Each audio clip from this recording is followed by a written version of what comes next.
maalin maalmaha ka mid ah nebi maxamed ku salli sallallahu calayhi wasallam wuxuu arkay qof attaxiyaadka kadib ducadan akhrisanayo. kadib wuxuu yidhi qad gufira lah, qad gufira lah, qad gufira lah.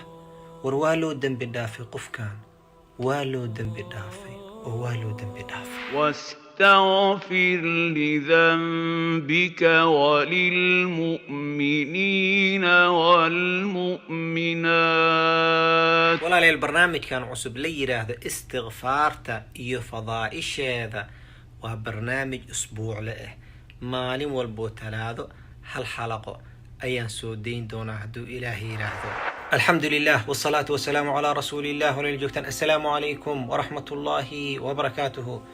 waa xalaqadii 21 oo barnaamijkii ahaa istigfaarta iyo fadaa'isheeda.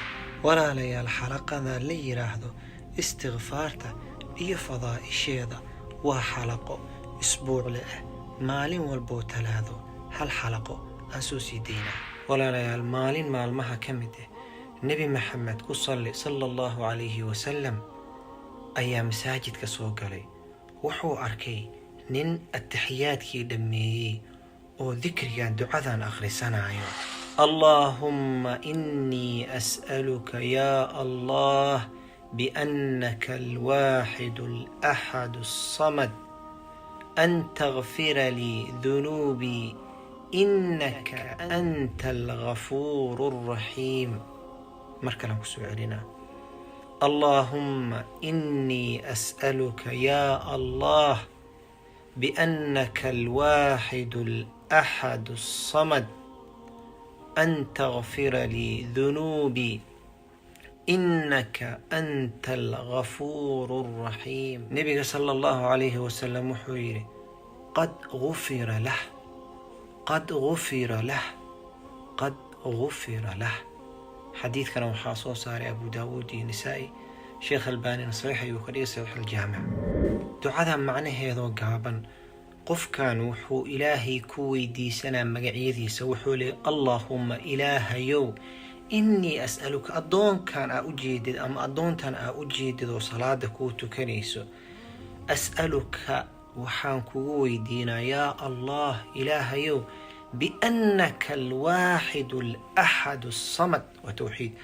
adigoo waaxid ah oo axad ah oo samad ah waxaan kugu weydiina magacyada ilaahay an taghfira lii, ilaahu inaa ii dembi dhaaftid, dunuubii dunuubtayda dhan, innaka ilaahayow adiga ayaa alghafuuru alraxiim dembi dhaafe naxariistaa tahay. haddaba walaalayaal soo uma jeedaan in laguu dembi dhaafo waxay kugu qaadanaysaa wax hal daqiiqa ka yar. sidaa darteed markaa attaxiyaadka dhammaysid ducadan aqriso.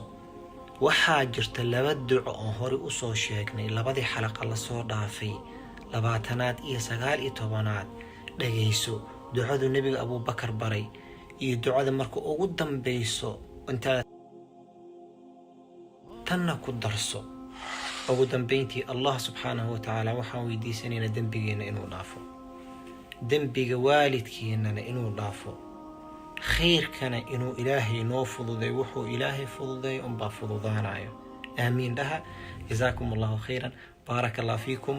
waa inuu isniin talaadada soo socoto iyo xalaqa cusub iyo barnaamijka istigfaarta iyo fadaa'isheeda. ilaa laga gaaray talaada soo socoto 2 arrin sameey. dhagayso, ku camalfal, walaalaha kalene وسي قدبي. السلام عليكم ورحمة الله وبركاته. اللهم إني أسألك يا الله بأنك الواحد الأحد الصمد أن تغفر لي ذنوبي إنك أنت. لا إله إلا الله محمد رسول الله. لا إله إلا الله محمد رسول الله.